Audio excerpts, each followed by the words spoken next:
Hello বন্ধুরা, কেমন আছো তোমরা? আশা করি সবাই খুব ভালো আছো। অন্যরকম বিজ্ঞান বাক্সের জগতে তোমাদেরকে স্বাগতম। আজ আমরা কথা বলবো বিজ্ঞানের নানা মজার, রহস্যময় এবং অদ্ভুত ব্যাপার নিয়ে। আজ আমরা কথা বলবো আমাদের জীবন এবং তার চারপাশের জগৎ নিয়ে। আমরা কথা বলবো ম্যাজিক নিয়ে। এই এতগুলো বিষয়ে কথা বলতে আমাদের কিন্তু ভিন্ন ভিন্ন প্রসঙ্গের দরকার হবে না। যে একটিমাত্র প্রসঙ্গে কথা বললে আমরা আমাদের জীবন, তার চারপাশের জগৎ এবং ম্যাজিককেও এক সুতোয় গেঁথে ফেলতে পারবো, তার নাম হচ্ছে কেমিস্ট্রি বা রসায়ন। কি মনে হচ্ছে রসায়ন খুবই বোরিং ব্যাপার? তোমরা যারা ভাবছো রসায়ন মানেই বোরিং লেকচার, খাতা ভর্তি আঁকিবুকি, তাদেরকে বলছি, তুমি সকালে ঘুম থেকে জেগে ওঠার পর যা যা করো, কিংবা আবার রাতে ঘুমাতে যাওয়ার আগ পর্যন্ত আরো যাই করো না কেন, তার সবই কোনো না কোনোভাবে কেমিস্ট্রি বা রসায়নের সাথে জড়িত। যেমন একটি ডিম সেদ্ধ করলে কেন শক্ত হয়ে যায়, অথবা সাবান কিভাবে আমাদের হাত পরিষ্কার করে, বা ক্লান্ত হয়ে পড়লে কেন এক কাপ কফির পর আমরা আবার সতেজ বোধ করি, এর সবকিছু নিয়েই রসায়নের আগ্রহ। যদি বলো আমাদের মনের ব্যাপার, তাহলে সেখানেও পৌঁছে গেছে রসায়ন। যখন আমরা আনন্দিত হই, অথবা ভয় পাই, অথবা চিন্তিত হয়ে পড়ি, তখন তার পেছনেও কাজ করছে নানা রকম হরমোন, অর্থাৎ রসায়ন। তো এভাবে চিন্তা করলে দেখা যায় আমাদের জীবনের প্রতিটি ক্ষেত্রেই রসায়ন ওতপ্রোতভাবে জড়িত। তাহলে আর দেরি না করে চলো আমরা রসায়নের বিভিন্ন মজার পরীক্ষার মাধ্যমে রসায়নের মজার দিকটাকে আবিষ্কার করি। আর আমাদের এই আয়োজন কিন্তু শুধুমাত্র বিজ্ঞানের শিক্ষার্থীদের জন্য নয়, আমাদের আয়োজন সকল কৌতূহলী মনের মানুষের জন্য। তো চলে এসো আমাদের সাথে অন্যরকম বিজ্ঞান বাক্সের এই রাজ্যে। বন্ধুরা চলো এবার আমরা দেখে ফেলি আমাদের বিজ্ঞান বাক্সে কি কি আছে। আমরা যেহেতু আজকে রসায়ন নিয়ে কথা বলবো, তাই আমাদের আজকের বিজ্ঞান বাক্স হচ্ছে রসায়ন রহস্য। আমরা এখন এই বাক্সটা খুলে দেখব এর ভেতর আমরা কি কি পেতে যাচ্ছি। আমরা এই বাক্সটা খুললে প্রথমেই পাবো একটা কুইক স্টার্টআপ গাইড। এই বাক্সটা কিভাবে ব্যবহার করতে হয় তার সারসংক্ষেপ এই কুইক স্টার্টআপ গাইডে তুমি পাবে। তারপর আমরা পাবো একটি ম্যানুয়াল। এই ম্যানুয়ালের মধ্যে তুমি খুঁজে পাবে কোন পরীক্ষা কিভাবে করতে হয়। তাও যদি কেউ বুঝতে না পারো, এই ম্যানুয়ালের সাথে একটি সিডি দেয়া আছে, এর মধ্যে পরীক্ষাগুলো করে দেখানো। এবং তারপর আমরা পেতে যাচ্ছি একটি পর্যায় সারণী, যার মধ্যে বিভিন্ন মৌলগুলো সম্পর্কে নানা তথ্য দেয়া। এরপর আমরা আরো পেতে যাচ্ছি একটি চমৎকার গল্পের বই। এই গল্পের বইয়ের মধ্যে গল্পের ছলে রসায়ন নিয়ে নানা মজার কাহিনী আছে। এবার চলো দেখি এছাড়া এই বক্সের মধ্যে আমরা আর কি কি পাবো। আমরা দেখতে পাচ্ছি এখানে কিছু বেলুন, ফোমের তৈরি একটি নৌকা, এবং তোমরা যাতে আরো একটি নৌকা তৈরি করতে পারো তার জন্য আরো এক টুকরা ফোম। এখানে কিছু কপার সালফেট, রাবার বল, লোহার গুঁড়া, কিছু এলইডি লাইট, পটাশিয়াম পারম্যাঙ্গানেট, ক্যালবোসি ট্যাবলেট, এবং এর নিচে আমরা আরো কিছু দেখতে পাচ্ছি, যেমন এক বোতল ভিনেগার, একটি খালি বোতল, ব্যাটারি কেসিং, ব্যাটারি, এবং এখানে মোমবাতির সাথে কিছু ড্রপার, তার পাশে একটি ছোট্ট প্যাকেটে কয়েকটি কপার দণ্ড এবং কয়েকটি পেরেক। এখানে একটি ছোট্ট বিকারের মধ্যে আমরা দেখতে পাচ্ছি আরো দুইটি ছোট ছোট কৌটা এদের মধ্যে গ্লিসারিন এবং ডিশ ক্লিনার দেয়া আছে, তার পাশে একটা ছোট চামচ, এবং এখানে কিছু ক্রোকোডাইল ক্লিপ, তার পাশে একটি ছোট্ট কৌটায় কিছু বেকিং পাউডার, এবং এখানে কিছু ফুড কালার। এখানে আমরা 2 রঙের ফুড কালার দেখতে পাচ্ছি। এর মধ্যে আরও আছে 2টি রাবার গ্লাভস এবং একটি সেফটি গগল।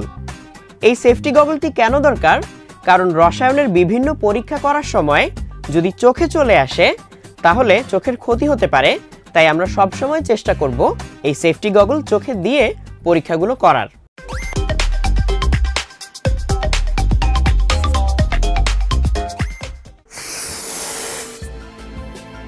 এভাবে ফু দিয়ে একটা বেলুন আমরা সবাই ফোলাতে পারি, কিন্তু মজা হতো যদি আমরা ফু না দিয়েই একটি বেলুন ফুলিয়ে ফেলতে পারতাম।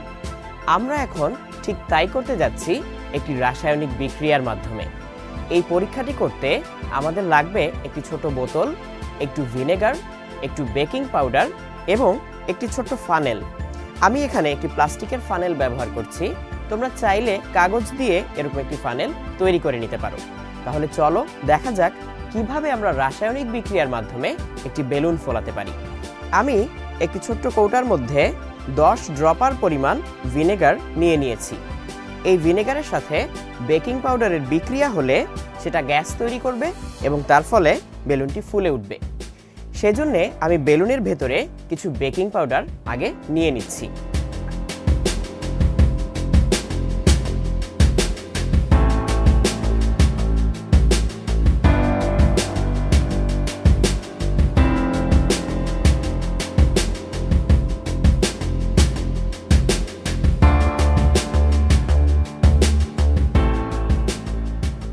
সাবধানে বেশ খানিকটা পরিমাণ ভিনেগার এই বোতলে ভরার পর আমরা ফানেলের সাহায্যে বেলুনের ভেতর বেকিং পাউডার নিচ্ছি।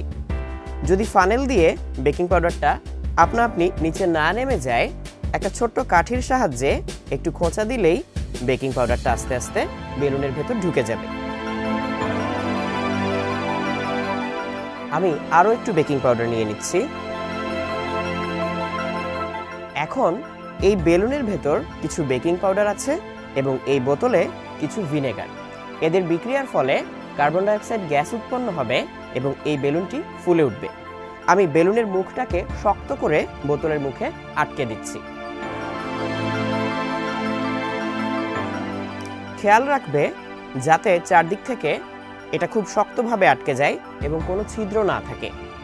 এবার আমি এই বেলুনটাকে উপর করলে বেকিং পাউডার এই ভিনেগারের সংস্পর্শে আসবে এবং বিক্রিয়া শুরু হয়ে যাবে।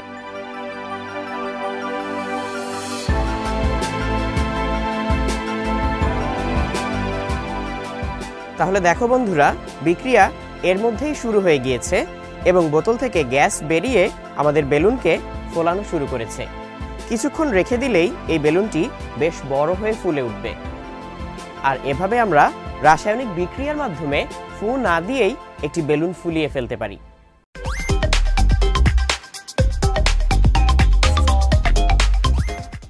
আমরা একটু আগেই দেখেছি কিভাবে রাসায়নিক বিক্রিয়ার মাধ্যমে বেলুন ফোলাতে হয়। আমি সেরকম করে 2টি বেলুন এখানে ফুলিয়ে রেখেছি এবং আমাদের হিসেব মতে এই বেলুনের ভেতর কার্বন ডাইঅক্সাইড থাকার কথা। এখন আমরা সেটাই পরীক্ষা করে দেখব যে আসলেই এই বেলুনের ভেতর কার্বন ডাইঅক্সাইড আছে কিনা। সেই পরীক্ষাটি করার জন্য আমাদের লাগবে একটু পান খাওয়ার চুন। আমি এখানে একটি বিকারের মধ্যে পানিতে একটু পান খাওয়ার চুন গুলিয়ে রেখেছি এবং কিছুক্ষণ রেখে দিলে চুনটুকু আস্তে আস্তে নিচে নেমে যাবে এবং উপরে স্বচ্ছ পানি জমা হবে। আমি এবার একটি পরিষ্কার গ্লাসে এই স্বচ্ছ পানিটুকু খুব সাবধানে ঢেলে নিচ্ছি যাতে এর মধ্যে নিচ থেকে চুন চলে না আসে। তাহলে তোমরাও খুব সাবধানে উপর থেকে শুধু স্বচ্ছ পানিটুকু ঢেলে নেবে।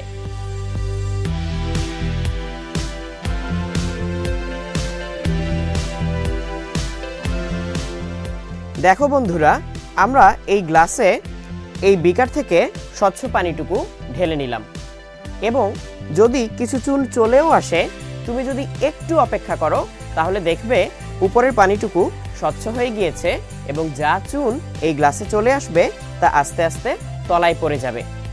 এবার আমরা পরীক্ষা করে দেখব এই বেলুনের ভেতর আসলেই কার্বন ডাই অক্সাইড আছে কিনা।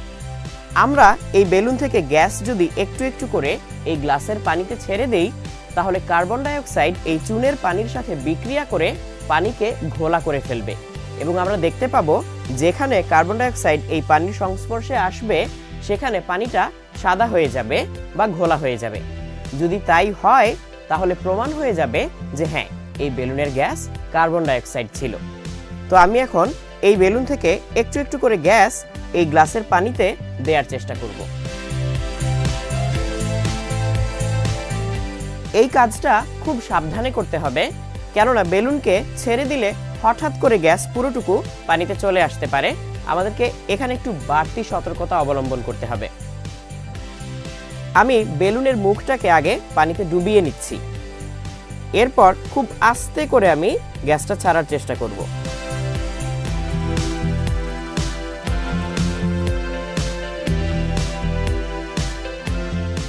দেখো, বেলুনের গ্যাসটুকু পানির সাথে বিক্রিয়া করে পানিকে পুরোপুরি ঘোলা করে ফেলেছে।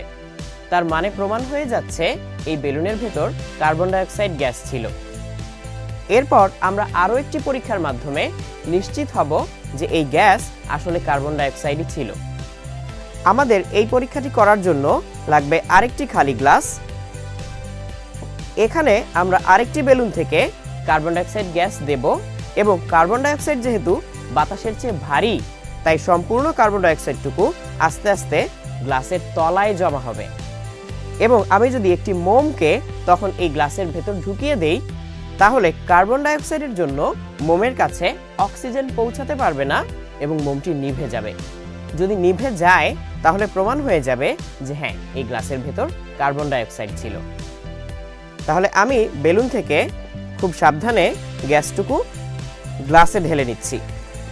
যেহেতু কার্বন ডাই অক্সাইড বাতাসের চেয়ে ভারী, তাই তাকে গ্লাসে ঢালা যায় পানির মতো করে।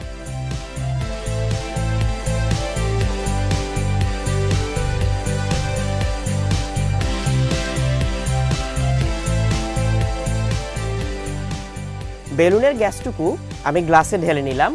এখন এই গ্লাসের তলায় কার্বন ডাই অক্সাইড জমা হওয়ার কথা। এবার আমরা মোমটি দিয়ে পরীক্ষা করে দেখব আসলেই তা নিভে যায় কিনা।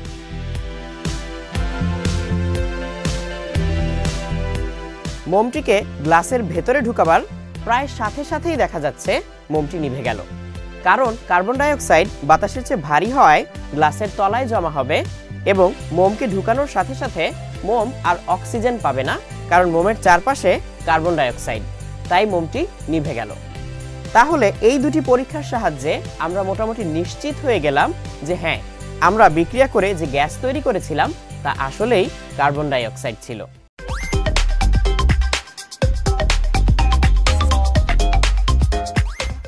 বন্ধুরা, কোমল পানীয় তো আমরা সবাই খাই, আবার আমরা দুধও খাই, কিন্তু কখনো ভেবে দেখেছো এই দুটোর মিশ্রণে কি তৈরি হয়? এই পরীক্ষাটি করার জন্য আমাদের লাগবে কোলা ফ্লেভারের যে কোনো কোমল পানীয়। আমি এই বোতল থেকে কোমল পানীয় এই গ্লাসে ঢেলে নিচ্ছি।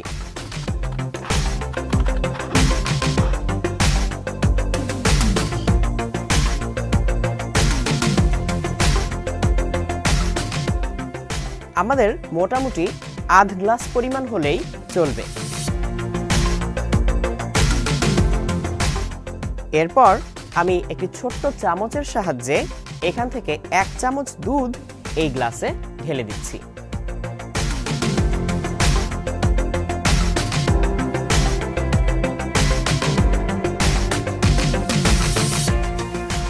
এভাবে মিশ্রিত অবস্থায় আধ ঘন্টা রেখে দাও, তারপর দেখো কি হয়।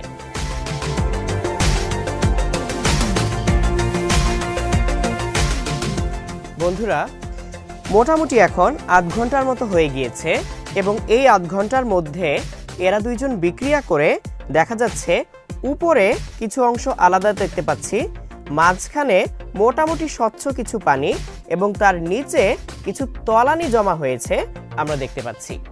এই তলানিটা আসলে কিসের? এই কোলা ফ্লেভারের পানীয়ের মধ্যে থাকে ফসফরিক অ্যাসিড এবং দুধের মধ্যে থাকে ক্যালসিয়াম। এই দুয়ে বিক্রিয়া করে ক্যালসিয়াম ফসফেট তৈরি করে এবং তা নিচে তলানি হিসেবে জমা পড়ে। তুমি চাইলে এই পরীক্ষার সাহায্যে আলাদা আলাদা ব্র্যান্ডের দুধের মধ্যে তুলনা করতে পারো। বাজার থেকে তুমি আলাদা আলাদা প্যাকেট দুধ কিনে এনে এরকম করে কলার সাথে মিশিয়ে যদি খোলা পাত্রে আলাদা আলাদা করে রেখে দাও, তাহলে নিচে তলানি কতটুকু জমলো সেটা দেখে বুঝে ফেলতে পারবে কোন দুধে বেশি ক্যালসিয়াম আর কোনটায় কম। চাইলে খাঁটি গরুর দুধের সাথে ওগুলোকে তুলনাও করতে পারো এবং যত বেশি দুধ দিবে নিচে তলানির পরিমাণটা তত বেশি হবে এবং স্পষ্ট করে বোঝা যাবে। এবং আরেকটি সতর্কতার কথা বলে দেই, যদি এই পরীক্ষাটি তোমরা ওই কোলার বোতলে করো তাহলে অবশ্যই বোতলের মুখটা একটু খুলে রাখবে যাতে ভেতরে তৈরি হওয়া গ্যাসটা বের হয়ে যাওয়ার জায়গা পায়। তাহলে এই পরীক্ষার মাধ্যমে আমরা বুঝতে পারবো কোন রকম দুধে কি পরিমাণ ক্যালসিয়াম থাকে।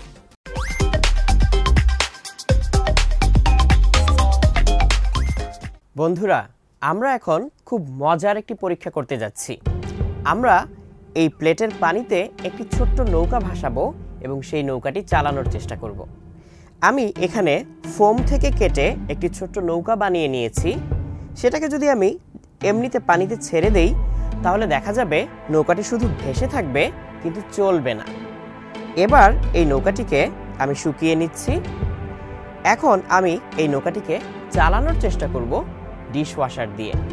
আমরা একটি কটন বাড দিয়ে একটা কৌটা থেকে একটু ডিশ ক্লিনার লিকুইড নিয়ে যদি এই নৌকার পেছনের অংশটায় ভালো করে লাগিয়ে দেই এবং এরপর এই নৌকাটিকে আমরা পানিতে ছেড়ে দেই, তাহলে দেখব এই ডিশ ক্লিনারের জোরে নৌকাটি চলছে। তাহলে এসো দেখা যাক নৌকাটি চলে কিনা। আমি এই প্লেটের এক প্রান্তে নৌকাটি ছেড়ে দিচ্ছি এবং নৌকাটি অন্য প্রান্তে চলে যাওয়ার কথা। দেখো, পানিতে ছেড়ে দেওয়ার সাথে সাথে নৌকাটি কেমন দৌড় দিল। এর কারণ হচ্ছে পানি বা যে কোনো তরলের পৃষ্ঠটান বলে একটি ধর্ম থাকে। নৌকার পেছনের অংশটায় ডিশ ক্লিনার থাকায় সেই অংশটি এই অংশের পানির পৃষ্ঠটান কমিয়ে দিচ্ছে, কিন্তু পানির অন্য অংশে পৃষ্ঠটান তখনও তীব্র। এই পৃষ্ঠটানের জোরে নৌকাটাকে টেনে সামনে নিয়ে চলে যায়। কিন্তু একবার নৌকাটি এক প্রান্ত থেকে অন্য প্রান্ত চলে যাওয়ার সাথে সাথে ডিশ ক্লিনার কিন্তু পুরো পানিতেই ছড়িয়ে পড়ল। তার মানে সব জায়গায় এখন পৃষ্ঠটান কমে গেল। তাহলে নৌকাটি যদি আমি আবার চালাতে চাই তাহলে আমাকে এই পানিটুকু পরিবর্তন করে আবার নতুন পানি নিতে হবে, তাহলেই এই নৌকাটি আবার চলতে পারবে। তাহলে দেখলে তো কিভাবে ডিশ ক্লিনার দিয়ে একটি নৌকা চালানো যায়।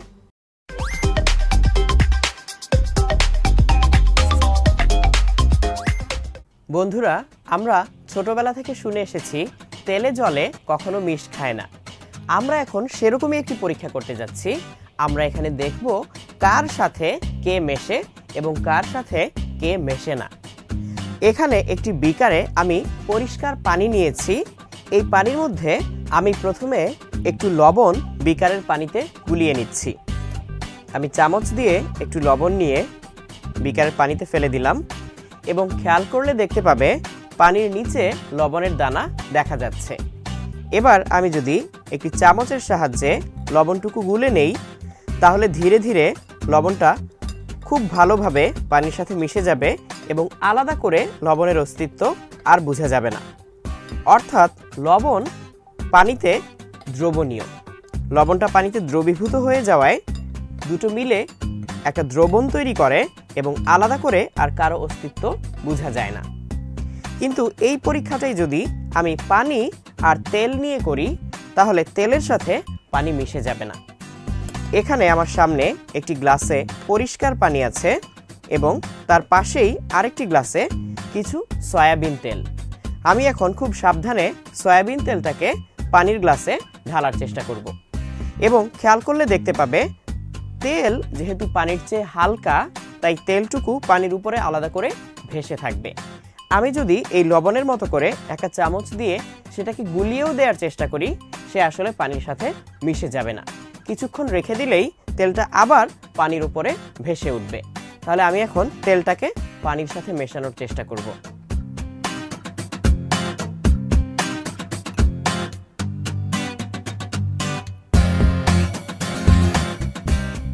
তাহলে দেখো আমি কিছু সয়াবিন তেলকে এই গ্লাস থেকে পানির গ্লাসে ঢেলে দিয়েছি এবং চাইলে আমি এটাকে একটু চামচ দিয়ে নেড়েও দিতে পারি,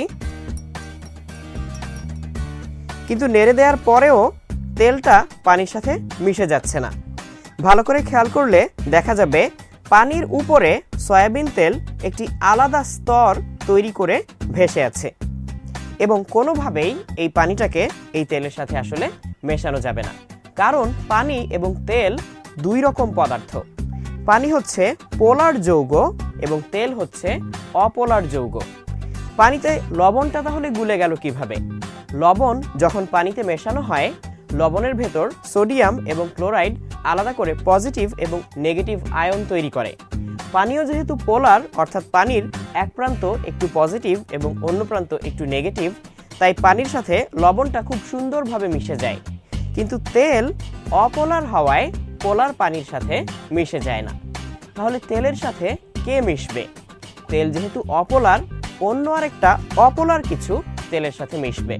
যেমন আমার কাছে এই গ্লাসে কিছু কেরোসিন তেল আছে, এই কেরোসিন তেলও অপোলার। তাহলে কেরোসিন তেলকে যদি আমি সয়াবিন তেলের সাথে মিশাই, তাহলে দুজনেই যেহেতু অপোলার, এদের মিশে যাওয়ার কথা। তাহলে আমি এখন এই কেরোসিন তেলকে সয়াবিন তেলের গ্লাসে ঢেলে দিচ্ছি এবং আমরা দেখব এরা মিশে যায় কিনা। প্রথমে আমি খুব সাবধানে কেরোসিন তেলটাকে সয়াবিনের উপরে ঢালবো, যাতে ও একটা আলাদা স্তর তৈরি করে। তাহলে বোঝা যাবে দুটো আগে আলাদা ছিল। এরপর আমি চামচ দিয়ে এদেরকে মেশানোর চেষ্টা করব।